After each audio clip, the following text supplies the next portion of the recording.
அப்போ எனவே இந்த கருத்து பின்னணியை வச்சு கொண்டு தான் இந்த தலைப்பை நாங்கள் தெரிவு செஞ்சோம்.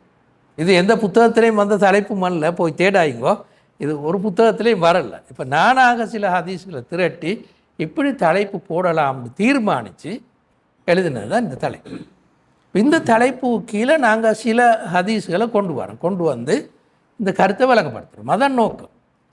தலைப்பு என்ன சொல்லுதுண்டா மூலம் நாங்கள் அதை பார்ப்போம். சமூக அழிவுக்கான சில காரணங்கள், எல்லா காரணங்களும் அல்ல, நிறைய காரணங்களுக்கு சமூக அழிவுகளுக்கு ஒரு சில பிரதானமான காரணங்கள் அதை சொல்லும். அந்த சமூக அழிவிலிருந்து தன்னை காப்பாற்றி கொள்ளணுமாக இருந்தால் அதுக்கு ஈமானிய நடத்தைகள் தேவை. அதான் இந்த 2 தலைப்பு. விரிவாக எழுதல அந்த தலைப்பை. அப்போ ரசூலுல்லாஹி ஸல்லல்லாஹு அலைஹி வஸல்லம் ஹதீஸில் வாசித்து பார்த்தால் இப்படி ஒரு தலைப்பு கீழே நாங்கள் இருக்கலும் கண்டு வழங்க. அதுதான் நீங்கள் நாங்கள் சொல்வார். இதில் 2வது பகுதி ஈமானிய நடத்தை. இந்த 2வது பகுதி மட்டும் ஒரு புத்தகத்தில் இந்த அவர் அப்படி தலைப்பு போடலை, தலைப்பு அவர் அப்படி போடலை, ஆனால் அந்த கருத்தை பெறலாமன்னு சொல்லி நான் எடுத்திருக்கிறேன். அல் முஹ்தாராத் மின் குனூஸி சுன்னான்னு ஒரு புத்தகம் இருக்குது. அல் முஹ்தாராத் மின் குனூஸி சுன்னான்னு அப்துல்லா தர்ராஜோட ஒரு புத்தகம் இருக்குது. அதில் 40 ஹதீஸ்களை விளங்கப்படுத்திக்கார். அது மாதிரி ஒரு புத்தகத்தை தேடுறது கஷ்டம். அவ்வளோ அழகான ஆழமான விளக்கம் கொண்ட புத்தகம் அது. ஹதீஸ்களுக்கு ஆழமான விளக்கம் கொண்ட புத்தகம். அவர் அதை 2ஆக உடைச்சி விளங்கப்படுத்திக்கார். ஈமான் சம்பந்தமான தலைப்புகளை தான் அவ்வளோ. அந்த தலைப்புகளை 2வது பகுதி என்னென்னா ஈமானிய நடத்தை. 2வது பகுதி ஈமானிய நடத்தை. ஈமான் 2 பக்கம் தானே. ஒன்று உள்ளத்தோடு சம்பந்தப்பட்டு உள்ளத்திற நம்பிக்கைகளும் உள செயல்களும் கொண்ட ஈமான். இன்னொன்று நடத்தையில் ஈமானிய பண்பாடு தெரியுது. இது இப்படி 2 பாதியாக உடைச்சி அப்துல்லா தர்ராஸ் அந்த புத்தகத்தால் முஹ்தாராத் மின் குனூஸி சுன்னா அந்த புத்தகத்தில் சொல்லியிருக்கார். அதில் 2வது பாதியைத்தான் நாங்கள் ஈமானிய நடத்தை என்று தலைப்பாக போட்டிருக்கோம். இதில் சொல்கிற ஹதீஸ்கள் நிறைய. அதில் நான் கொஞ்சம் ஹதீஸ்களை மட்டும் சொல்லியிருக்கிறேன். அந்த ஒவ்வொரு ஹதீஸும் மிச்சம் அழகான மிச்ச நுணுக்கமான விளக்கங்கள் கொண்டது. நான் அதெல்லாம் மீனை சொல்ல எங்களுக்கு டைம் போனேன். அப்படின்னா ஒரே ஒரு ஹதீஸத்தை விளங்கப்படுத்தலாம் அப்படி நாங்கள் சொன்னேன். நான் அதை இழுக்கலை, அதெல்லாம் இங்கே கொண்டு வரல. இப்போ நாங்கள் நேரடியாக இந்த ஹதீஸ்கள் என்னன்னு பார்ப்போம். முதலாவது ரசூலுல்லாஹ் ஸல்லல்லாஹு அலைஹி வஸல்லம் சமூகத்தில் அடிமட்ட மக்கள்ண்டா இன்னொரு சொல் விளிம்பு நிலையில் வாழ்கிற மக்களாக, பலவீனர்களாக, பணம் என்ற வகையில் அல்லது அந்தஸ்து என்ற வகையில் அல்லது தொழில் என்ற வகையில் அல்லது குடும்பம் என்ற வகையில் மிச்சம் கீழே வாழ்கிறாங்க. கொம்யூனிச பாஷையில் சொன்னால் இந்த தொழிலாளர் வர்க்கம் ஆக கீழே இருக்கிற சாதாரண சின்ன மக்கள். நான் சொல்கிறேன் அந்த கருத்தை வழங்க சின்ன மக்கள் அல்ல, உண்மையில் கருத்தை வழங்கப்படுத்த சொல்கிறேன். இந்த மக்களை ஒரு சமூகம் எப்படி கவனிக்குது என்றதை பொறுத்து தான் இந்த சமூகம் வாழும் அல்லது அழியும் என்றது ரசூலுல்லாஹ் ஸல்லல்லாஹு அலைஹி வஸல்லம் கருத்து. இது பாருங்கள், மௌலானா ரசூலுல்லாஹ் இந்த மக்களை பற்றி சொன்ன ஒரு ஹதீஸ். இன்னஹும் ஒரு நீண்ட ஹதீஸில் ஒரு துண்டு, இதை நாங்கள் அந்த நீண்ட பாதையில் எடுக்க. இன்னஹு லா குத்திஸத் உம்மத்துன் லா யாஹுது தஈஃபு ஃபீஹா ஹக்கஹு கைர முத்தஇன். பலவீனன் தனக்குரியதை பயமும் கஷ்டமுமின்றி பெற முடியாத சமூகம் தூய்மை பெற்றதாக ஆக முடியாது. பலவீனன் ரசூலுல்லாஹ் என்ன சொல்லுவாருன்னு இந்த அடிமட்ட மக்கள், சாதாரண மக்களைத்தான் இங்கே ரசூலுல்லாஹ் ஸல்லல்லாஹு அலைஹி வஸல்லம் சொல்லுவார். இந்த பின்னணியில் அவங்க எல்லாருக்கும் தெரிஞ்சிருக்கு நான் நினைக்கிறேன். அபூபக்கர் ரலியல்லாஹு அன்ஹு அவங்க ஹலீஃபாவாக பதவி ஏற்றோன்னே பேசின ஒரு ஸ்பீச் உண்டு. அந்த ஸ்பீச்சில் ஒரு துண்டு என்னென்னா, அத்தஈஃபு இந்தக்கும் கவியுன் இந்தி. உங்களில் யார் பலவீனனோ அவன் இணைட்ட பலவான். ஹத்தா ஆஹுத லஹுல் ஹக். அவனுக்கு உரிய உரிமைகளை பெற்றுக் கொடுப்பதற்காக. உங்களோட பலவீனமானால் இணைட்ட பலவான். அதே மாதிரி மறுபக்கம் சொன்னாங்க, அல் கவியு இந்தக்கும் தஈஃபுன் இந்தி ஹத்தா ஆஹுத மின்ஹுல் ஹக். உங்கள்கிட்ட பலமாக இருக்கிறவன் நினைட்ட பலவீனன், அப்போ தான் அவன்கிட்ட இது பறிக்க இயலும் எனக்கு உரிமைகள். அண்டு அபூபக்கர் ரலியல்லாஹு அன்ஹு இந்த கருத்து பின்னணியில் உண்மையில் சொன்னாங்க. அதாவது அபூபக்கர் என்ன சொல்ல வாங்குறாங்கண்டா, இந்த சமூகத்தின் அடிமட்ட மக்களை கவனிக்கிறது தான் என்ற முதலாவது வேலை. அவன் பலவீனன் அல்ல, பலவான். அரசாங்கத்தில் அவன் பலவான். அரசாங்கம் அபூபக்கர் அவன் பலவான்.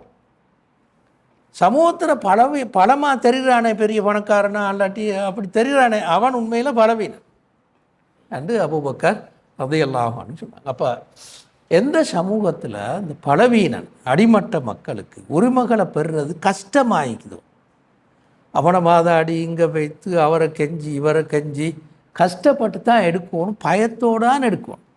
அப்படி ஒரு சமூகம் அந்த சமூகம் ஒரு நாள் தூய்மையாக ஈக்காது. இது முதலாவது. ரசூலுல்லாஹ் நாங்கள் பின்னால் இது கொஞ்சம் பார்ப்போம். ரசூலுல்லாஹ் சொல்கிறேன். இன்னொரு ஹதீஸ் பாருங்க, உபூனி துஆஃபா, என்கிட்ட நீங்கள் பலவீனர்களை கொண்டு வாருங்க, பலவீனர்களை தேடுங்க. ஃபைன்னமா துர்ஸகூன வ துன்ஸரூன பிதுஆஃபாயிக்கும், உங்களுக்கு வாழ்க்கை வசதிகள் கிடைப்பதும் நீங்கள் வெற்றி பெறுவதும் உங்களில் பலவீனர்களால் தான்.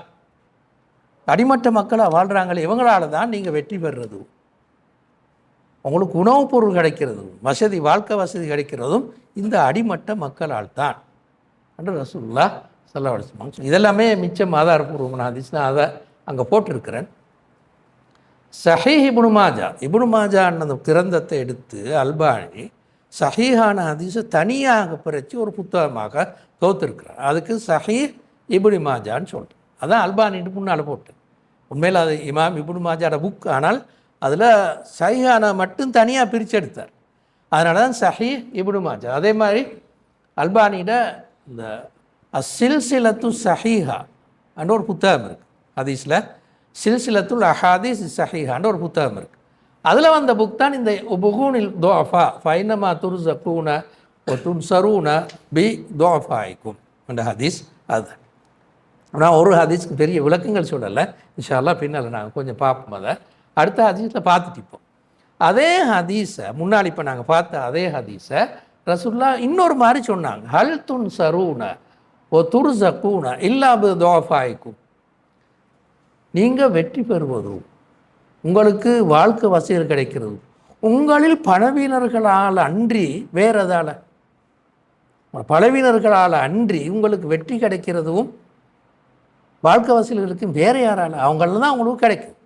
எனவே உத்துலுபு ரிதாய ஃபீ துஆஃபாயிக்கும், எனவே ஏண்ட திருப்தியை நீங்கள் பலவீனர்களுக்கு மத்தியில் தேடும். அப்படின்னா என்ன நீங்கள் திருப்திப்படுத்தணும்னா பலவீனர்களை திருப்திப்படுத்தும். அவங்கள நெருங்கிக் கொள்ளுங்கோ, அவங்களுக்கு உதவி செய்யுங்கோ, அவங்கள தட்டி கொடுங்கோ, அப்போ ஏண்ட திருப்தியை நீங்கள் பெறலாம். உத்துலுபு ரிதாய ஃபீ துஆஃபாயிக்கும், பலவீனர்களுக்கு மத்தியில் போய்த்தான் ஏண்ட திருப்தியை நீங்கள் தேடும். பலவீனர்கள் ஒதுக்கி வைக்கிற, அவனை தட்டி வைக்கிற, அவனை கணக்கெடுக்காமல் இருக்கிற, அவனுக்கு இடம் கொடுக்காமல் இருக்கிறது, இப்போ ஏண்ட திருப்தியை நீங்கள் அப்படி தேட முடியாது. நீங்கள் ஏண்ட திருப்தியை தேடணும்னா பலவீனர்கள்ட்ட போங்க என்று ரசூலுல்லாஹ் ஸல்லல்லாஹு அலைஹி வஸல்லம் சொன்னாங்க. சொல்ல தேவையில்ல, புகாரில் வந்த ஹதீஸ். இன்றைக்கு தான் கேட்குற மாதிரியும் மீக்கு இந்த ஹதீஸ் பார்க்குற நிறைய பேர் இப்படியும் ஹதீஸிக்குதா என்று யோசிக்கிற மாதிரி மீக்கி ஒன்று ரெண்டு ஹதீஸ் அல்ல. இப்போ பார்த்தீங்கன்னா எவ்வளோ ஹதீஸ் வருது, திரும்ப பாருங்கள். இன்னமா இதண்டா நிறைய பேர் கேட்டிப்பீங்க. நான் நினைக்கிறேன், இன்னமா ஹலக்கல்லதீன கபுலக்கும், உங்களுக்கு முன்னால் இருந்தவர்கள் அழிந்தமைக்கு காரணம் அன்னஹும் இதா சரக்க ஃபீஹிம் அஷரீஃப் தரக்கு, அவர்களில் மேல்மட்டத்தவன் நல்ல கண்ணியமும் மதிப்பும் உள்ளவன் களவாடினா பேசாமல் விட்டுருவான், அவனுக்கு தண்டனை இல்லை. வைதா சரக்க ஃபீஹிம் தஈஃப் அகாமு அலைஹில் ஹத், நான் பலவீனன், அது அடிமட்ட மக்கள் யாராவது களவாடினா அவனை கூப்பிட்டு அவனுக்கான தண்டனையெல்லாம் கொடுப்பாங்க. அதுதான் சமூக அழிவுக்கு காரணம். சமூக அழிவுக்கு காரணம் அதுதான்.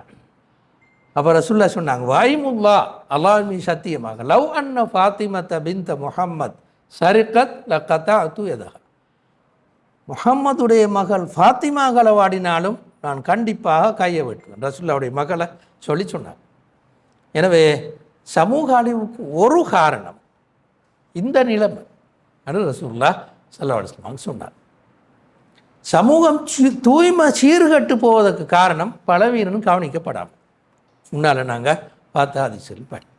அப்போ இதுதான் ரசூலுல்லாஹ் ஸல்லல்லாஹு அலைஹி வஸல்லம் பலவீனர்களோடு சம்பந்தப்பட்டு சொன்ன ஹதீஸ்களோட ஒரு பகுதி இது மட்டும் இல்லை. இன்னும் கொஞ்சம் ஹதீஸ்களுக்கு நான் அந்த என்னால் ஏண்ட மட்டும்தான் என்னை திரட்டி வந்து இன்னும் நிறைய ஹதீஸ்களை நாங்கள் தேடினா திரட்டி எடுக்கலாம். இது குறிப்பிட்ட ஒரு இடத்துல நீங்கள் பார்க்கல அப்படி எனக்கு சொல்லுவோம், ஒரு குறிப்பிட்ட ஹதீஸ் கிரந்தத்தில் வருகுன்னு சொல்லி என்ன சொல்லி திரட்டி எடுத்தது, பல இடங்கள்லேருந்து திரட்டி எடுத்த ஹதீஸ்.